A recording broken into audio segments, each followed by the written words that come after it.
Uncle Job Snap, who two up on Black Power family. What up?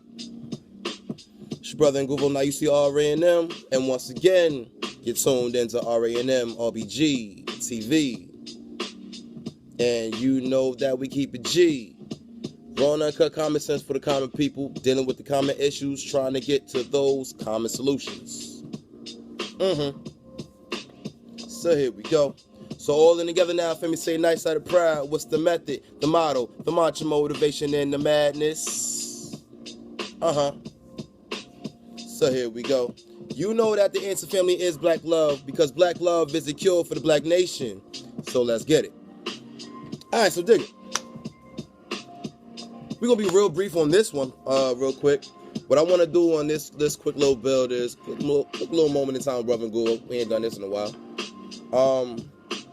You know how often we always hear from outside folks or whatever, the famous story, mainly from Wazungu and friends or whatever. Oh, you sold your people to us, this, that, and third.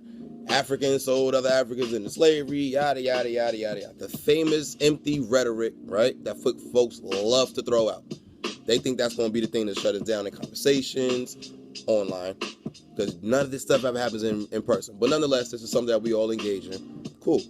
But nonetheless, when we hear these different, again, empty statements out of emotion, nonetheless, because that's how they're speaking. They're speaking out of emotion. That's a defense mechanism, nonetheless. And if you checked out one of my last builds that I did recently, R.A.M. RBG TV, you know we keep it G. Check it out. It's called Cognitive Dissonance Leads to Paranoia. They're paranoid, fam. They freaking out. Their minds is warped. You understand? But nonetheless, what I want to show y'all right now is, this is coming from a brother who's from Senegal, West Africa, right? One of the many places where they did snatchers up, right? And he's pretty much telling you the story that's not told, right? So what I want y'all to do, sit back, enjoy this little clip, take it to heart, walk with it, let it do something to you. You understand? Again, at the end of the day, we shutting down all these different little empty rhetorics and slogans and stupid statements that they love to throw at us. So at the end of the day, again, this is coming from a brother who's from home, from West Africa, from Senegal itself. Listen to what the man got to say and let that rock with you. R.A.M. RBG TV, man. It's your brother Nguvo, nicely R.A.M. Keep it locked, keep it G to the next one. You already know how we do, on and on. Y'all be good out there. Be smart, walk in your smartness and your intelligence, and pass it on. To the next time.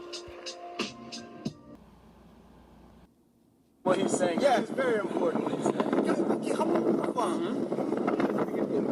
So, we are here, we friends of the United States. We have our people coming to us. Yeah. Most of the time, we facing serious troubles because of the falsification of African history from the Western perspective.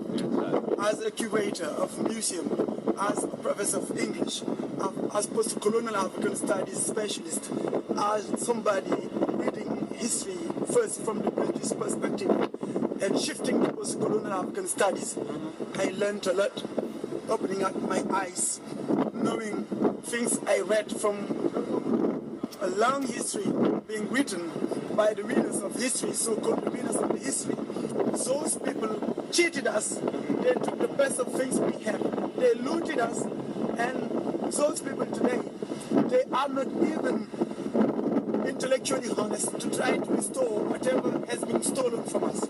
So, we black people, if we are not proud, we cannot prosper, because Africa is going back to extent because of some people who are always on the service of the Westerners. We're not claiming about event, we just would like to tell the truth of history from intellectual honesty. Intellectuality is part of insightful minds, but most of the time, the Westerners or people like you in the United States, they are confused because most of the time they've been told that they were sold to the Westerners by us. That's not true. That's not true. I'm telling you. Most of the time, history did not happen that way. Whether you know history or you go back and try to rediscover history after digging down on the ground deeper from the underneath, you can know what happened. But what happened is this. Most of the time when the Westerners came to us, they cheated our kings and they bribed our kings and corruption. So our kings were corrupted and fooled. So happy they were, so were so generous in a way. They let them take whatever. So most of the time, it's not that of working sold anybody. Yes, sometimes they were fake because sometimes they took objects, they took items which were next to nothing in exchange of currency. But in Africa formally we do not use currency, but we were using for exchange. You give me that, I give you something. This is what we call hospitality. So we call today. Most of the time, our history goes back before slavery, but our history is dead because slavery. Because this is the focus.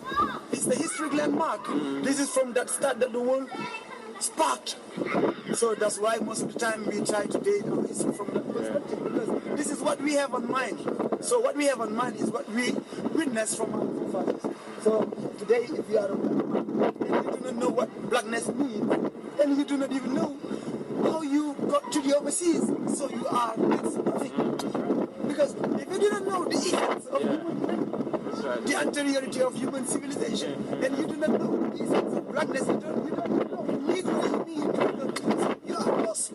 Anytime somebody speaks about the truth and it hurts you, it's because you did not grow from your innermost, because you are part of that truth and you grieve from inside, but it hurts you.